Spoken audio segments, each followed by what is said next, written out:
오늘은 부활 후 마지막 주일입니다. 이 마지막 주일, 이 승천 주일에 하나님께서 우리에게 주신 말씀, 요한복음 17장 20절부터 26절까지의 말씀 함께 봉독하고 함께 나누겠습니다. 요한복음 17장 20절부터 26절까지의 말씀 같이 교독하고 마지막 26절은 합독하시겠습니다. 내가 비옵는 것은 이 사람들만 위함이 아니요 또 그들의 말로 말미암아 나를 믿는 사람들도 위함이니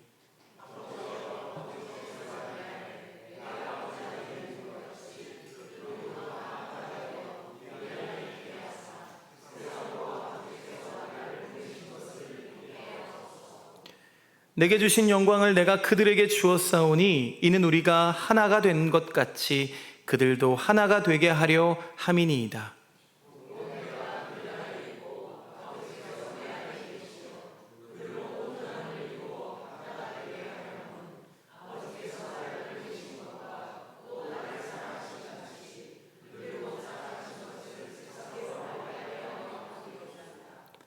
아버지여, 내게 주신 자도 나 있는 곳에 나와 함께 있어 아버지께서 창세전부터 나를 사랑하심으로 내게 주신 나의 영광을 그들로 보게 하시기를 원하옵나이다.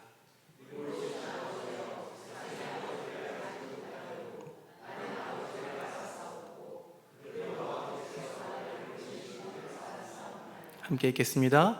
내가 아버지의 이름을 그들에게 알게 하였고 또 알게 하리니 이는 나를 사랑하신 사랑이 그들 안에 있고 나도 그들 안에 있게 하려 함이니이다. 아멘. 어느 교회의 청년부 담당 목사님이 청년들에게 이렇게 도전했다고 합니다. 여러분, 지금까지 우리가 한 기도는 너무 자기중심적이고 이기적인 기도였습니다. 그러니 오늘 이 시간 기도할 때는 자기만 위해서 하지 말고 자신의 영역을 넘어서 다른 분들을 위해서도 기도해 봅시다. 예를 들어서 일단 가깝게는 부모님을 위해서, 더 나아가서는 사회를 위해서, 나라를 위해서, 그리고 선교지와 선교사님들을 위해서 같이 기도합시다.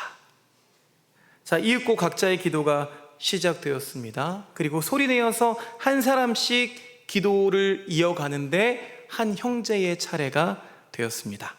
자, 형제의 기도는 이랬습니다. 여러분 한번 들어보시고 이 기도를 들어보시고 이 기도가 이 마침 맞은 기도인지 한번 들어보시기 바랍니다.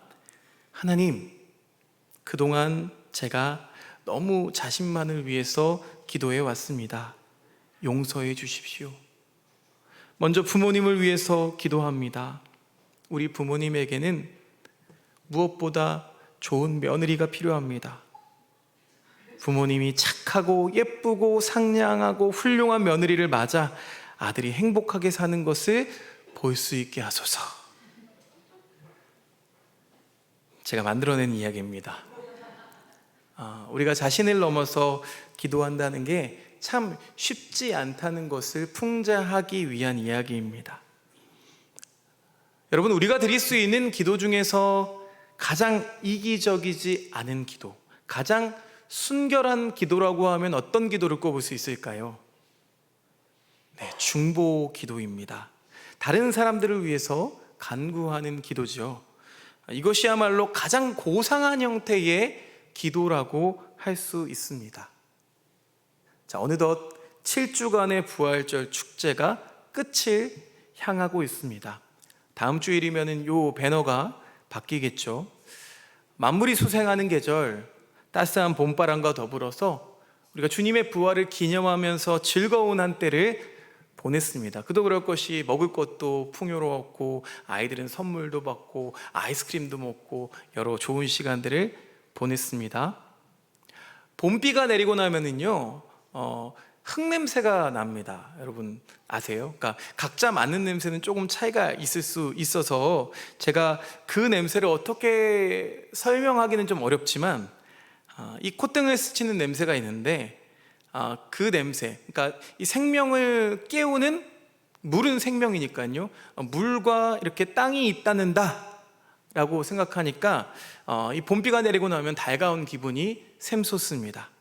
다음 주일에는 우리가 성령 강림 주일로 우리 신앙의 여정에 또 다른 분기점 앞에 서게 되는 거예요, 교회력으로는.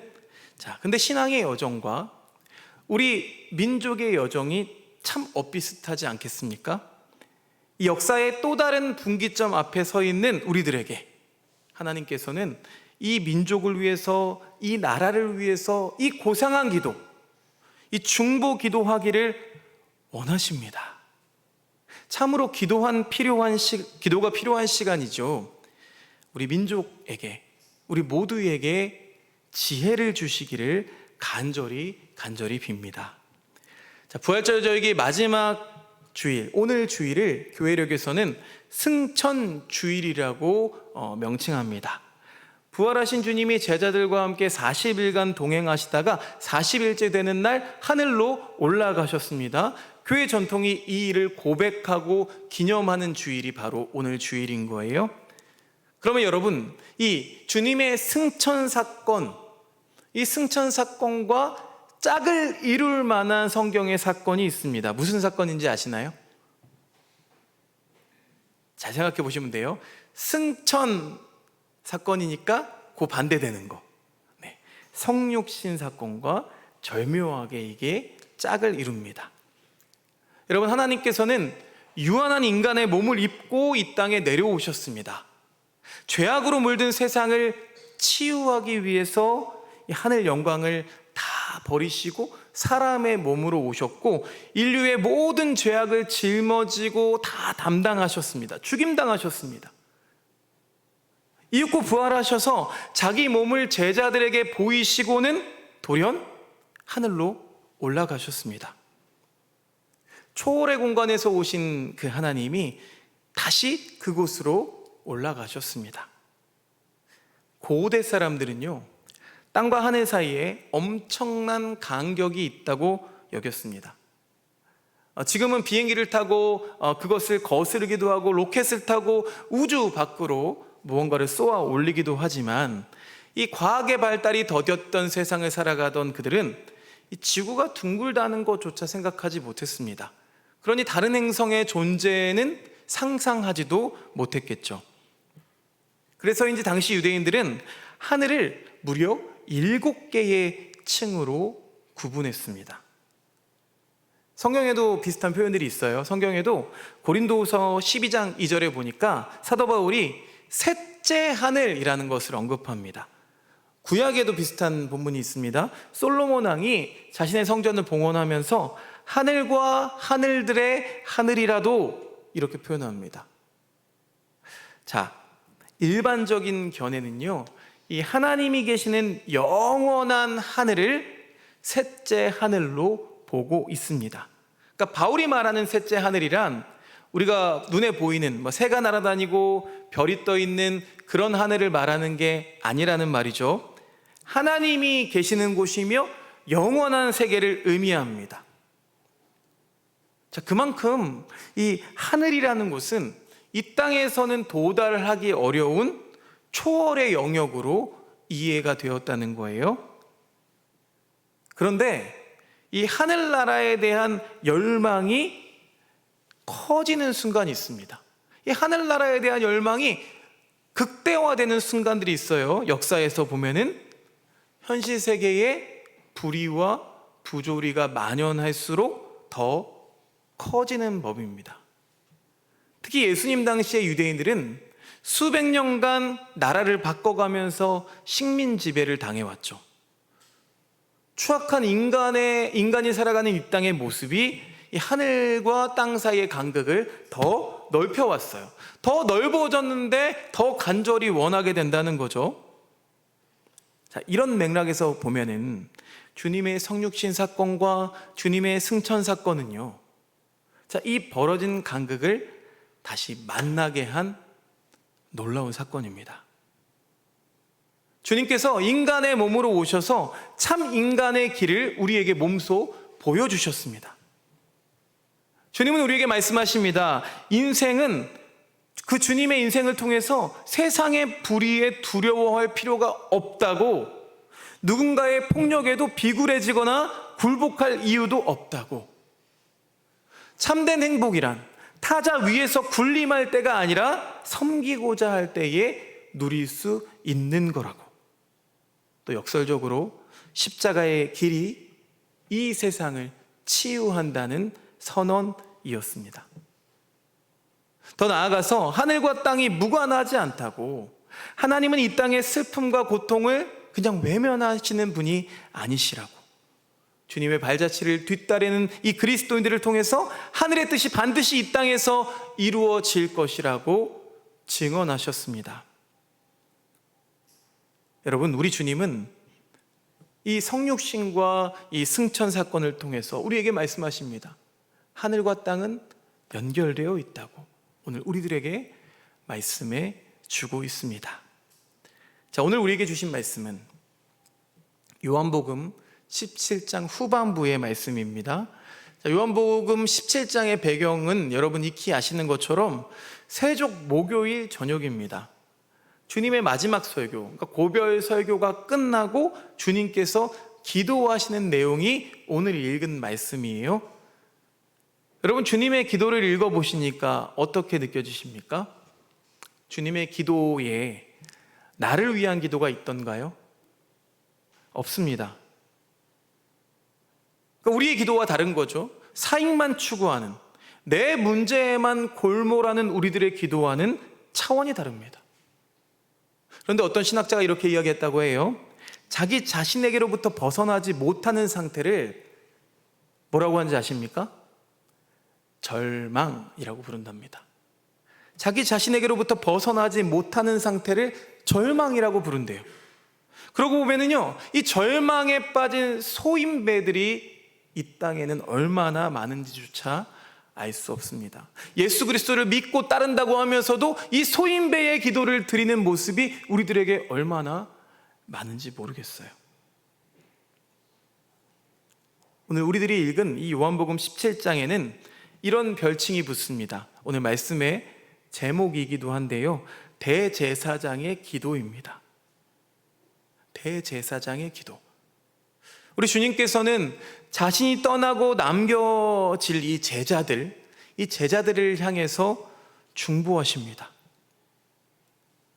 이제 앞으로 제자들이 겪을 이 어려움을 내다보십니다. 그러니 하나님께 친히 이들을 돌보아 달라고, 제자들을 보호해 달라고 간청하시는 거죠. 오늘 말씀을 통해서 이 땅을 살아가는 그리스도인의 기도 제목이 어때야 하는지 좋은 표본을 우리가 배울 수가 있습니다. 물론 우리는 여전히 서두의 말씀에서처럼 우리의 필요를 위해서 자꾸 기도하게 됩니다. 욕망에 자주 휘둘립니다.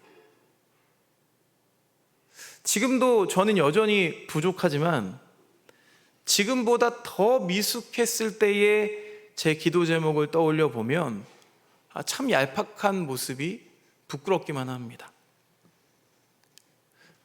어떤 기도 제목이 있었을까요? 제가요, 누군가에게 영향력을 많이 끼치는 목사가 되달라고 그렇게 기도했습니다.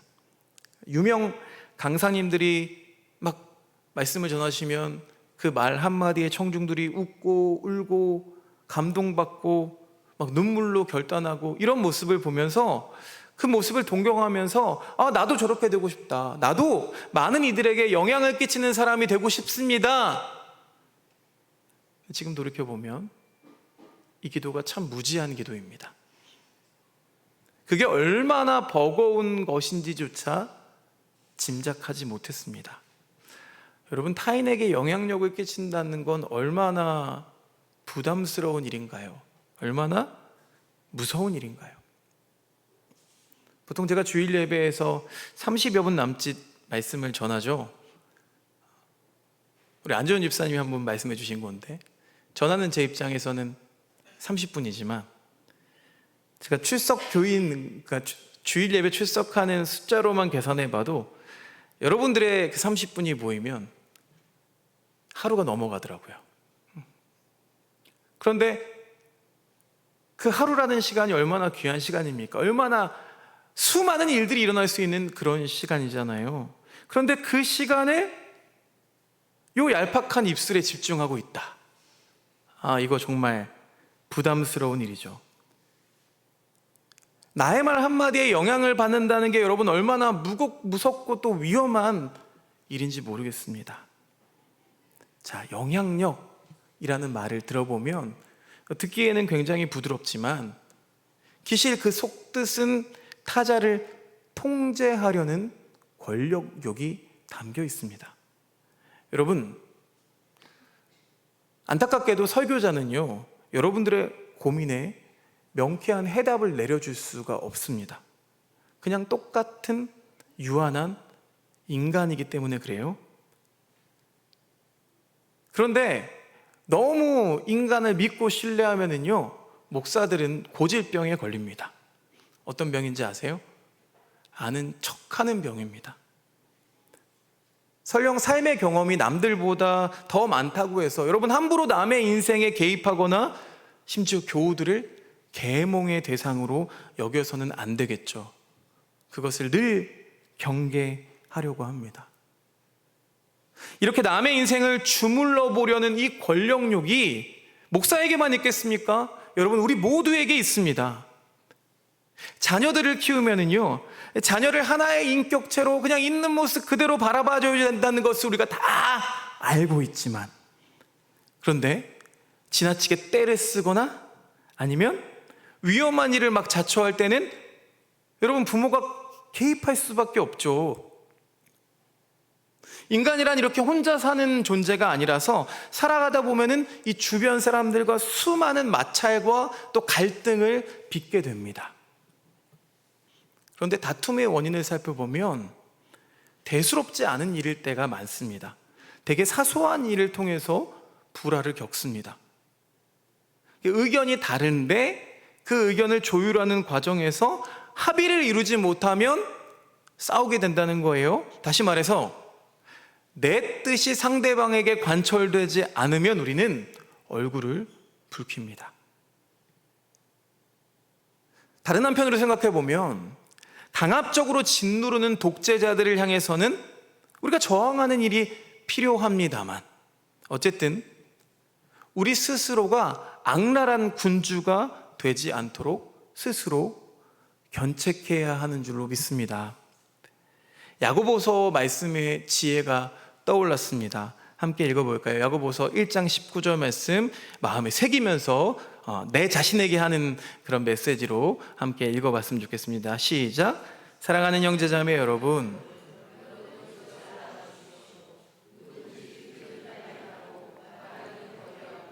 노하기도 더디하십시오. 아멘이십니까? 듣는 건 빨리 듣고요, 눈치 바짝 차리고, 그러나 말하기는 한 템포 느리게, 노하기도 한 템포 느리게 하면은 거기서 지혜가 나옵니다. 여러분, 그 말을 믿으시면서 말하기를 더디하고 노하기를 더디하시는 저와 여러분 되시길 주님의 이름으로 축원드립니다. 더욱이 우리는요, 번영을 꾀합니다. 번영을 욕망합니다.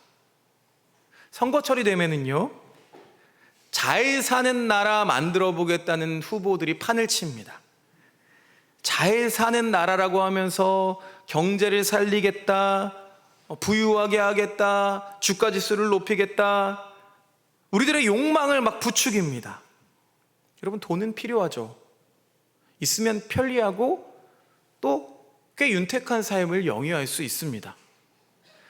자본주의 사회라고 하는 곳은 최소한의 비용을 지불할 수 있어야만 존엄한 인생살이가 가능합니다. 근데 그것까지는 부인할 수는 없겠어요. 그런데 문제는 지나침에 있죠. 잘 성찰해 볼까요? 여러분, 우리들은 과연 어떤 기도 제목을 붙들고 있습니까? 혹시 그 기도 제목이 돈이나 권력이나 쾌락, 이런 것들로 점철되어 있지는 않으십니까? 자녀를 위한 기도라고 하면서 그 기반에는 이 우상을 숭배하는 우를 범하고 있지 않은지 함께 돌아보기를 원합니다. 과유불급. 인생 한 번뿐이라고 한탕주의에 빠지는 것은 참 어리석은 일입니다. 이 본말이 전도되어서 오히려 욕망의 노예가 되어서 살아가서는 안 되겠습니다. 분명한 건 이런 물질적인 가치보다 더 숭고하고 더 고귀한 가치, 그것을 구할 때 우리 인생이 더 풍성해질 수 있음을 여러분 믿으시기 바랍니다. 주님께서 그 진실을 몸으로 보여주셨다고요. 그리스도인들은 그 주님이 보이신 그 모본이 되는 삶을 잊지 말아야 합니다. 우리가 과연 어떤 기도 제목을 갖고 있는가? 그것이 우리의 가치관을 잘 드러내 줍니다. 여러분, 우리는 더 이상 이 소인배의 기도를 드려서는 안 되겠습니다. 주님은 우리에게 더 큰 사람이 되라고 말씀하십니다. 더 넉넉한 사람이 되라고 우리를 부르십니다.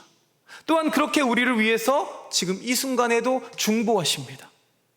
오늘 말씀이 그런 주님의 간절한 소원을 잘 기록해 둔 말씀입니다. 그래서 오늘 말씀을 처음부터 끝까지 다시 한번 우리의 목소리로 같이 읽어보겠습니다. 20절부터 시작. 내가 비옵는 것은 이 사람들만 위함이 아니요 또 그들의 말로 말미암아 나를 믿는 사람들도 위함이니 아버지여, 아버지께서 내 안에 내가 아버지 안에 있는 것 같이 그들도 다 하나가 되어 우리 안에 있게 하사 세상으로 아버지께서 나를 보내신 것을 믿게 하옵소서.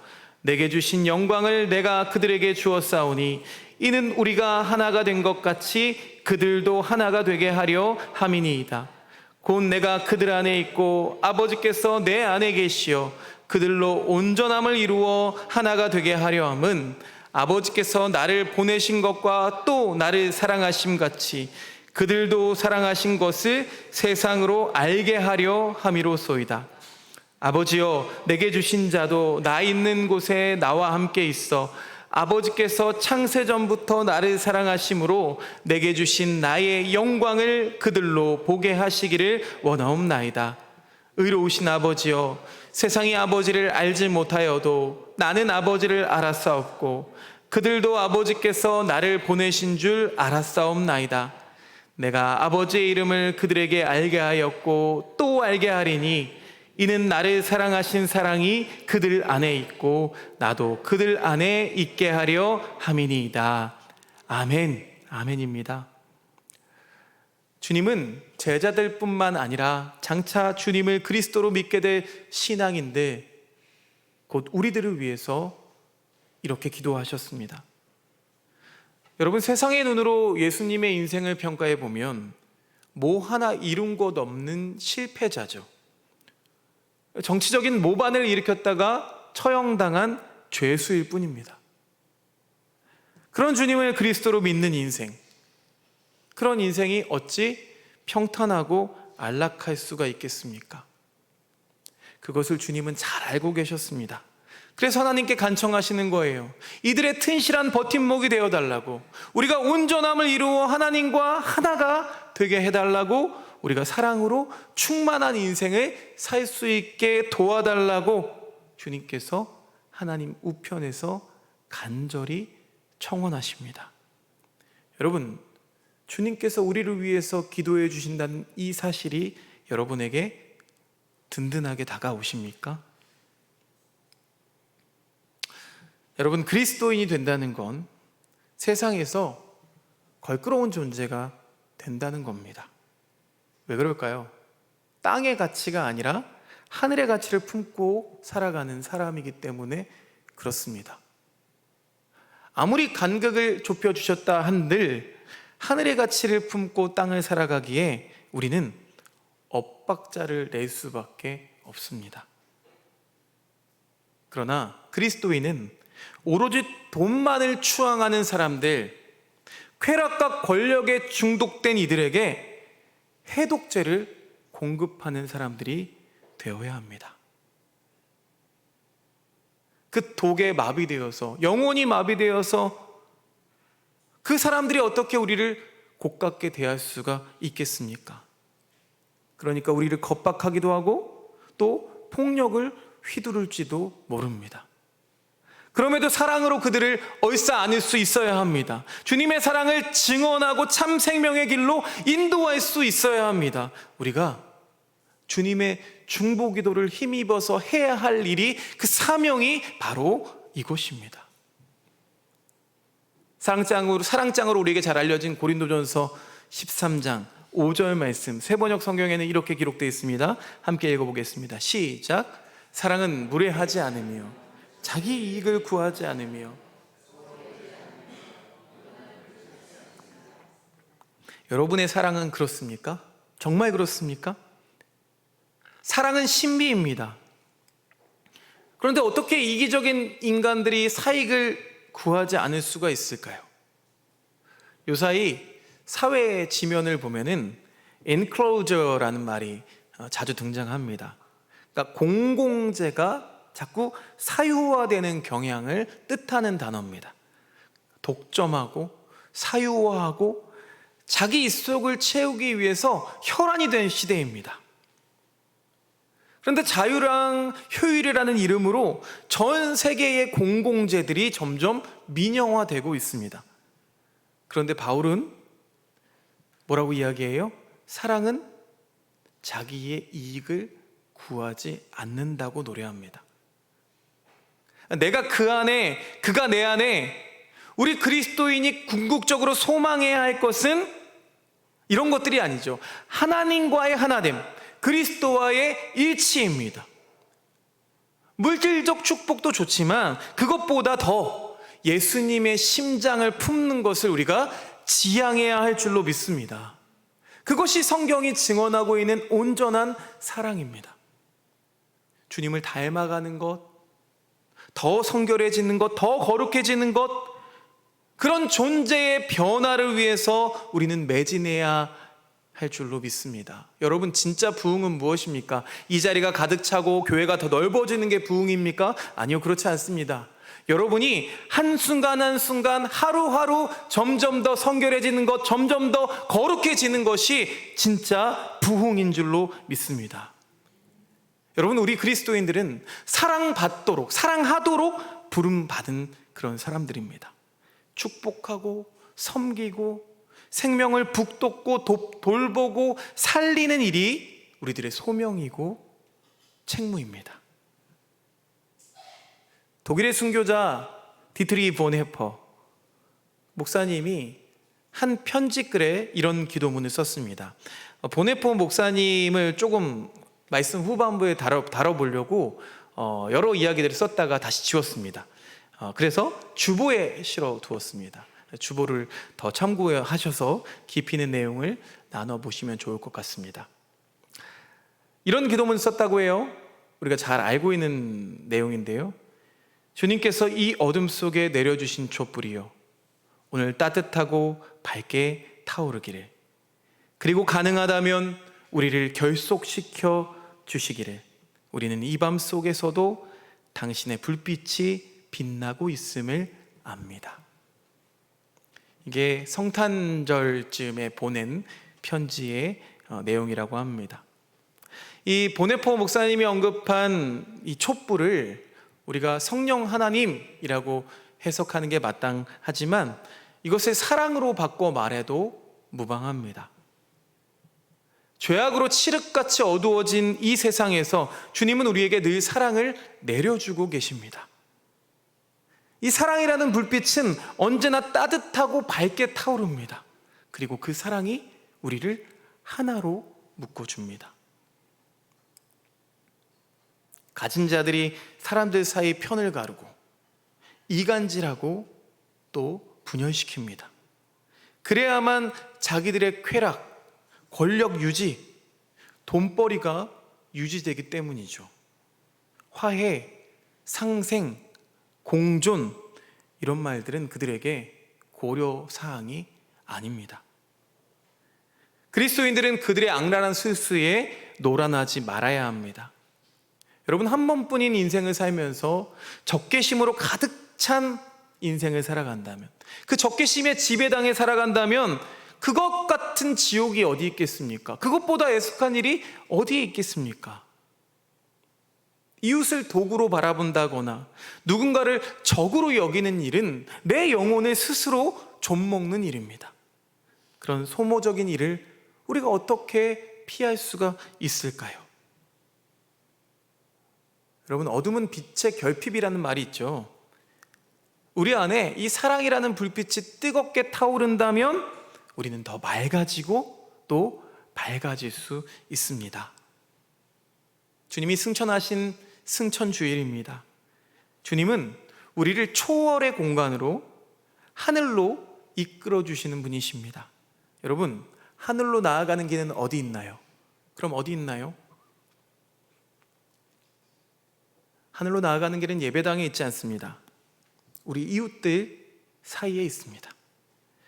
우리 주님처럼 이웃을 위한 제물로 나 스스로를 바칠 때, 섬기고자 할 때, 사랑하고자 할 때 그 하늘 문이 활짝 열림을 여러분 믿으시기를 바랍니다. 하나님과의 하나됨은요, 그렇게 이루어집니다. 그 사랑의 신비를 체험하는 저 여러분의 삶이 되시기를 주님의 이름으로 축원드립니다. 하나님, 진정으로 십자가 은총을 우리가 경험하기를 원합니다. 하나님의 뜻을 이루기 위해서 끝없이 자기 자신을 비워내었던 그 주님의 삶을 본받기 원합니다. 또 그것이 역설적으로 초월에 이르는 길임을 깨닫기를 원합니다. 고통당하는 이웃을 기억하고 타자의 권리를 위해서 목소리를 내며 화해와 공존, 평화와 상생을 일구어내는 우리들이 되게 도와주옵소서. 예수님의 이름으로 기도드립니다. 아멘.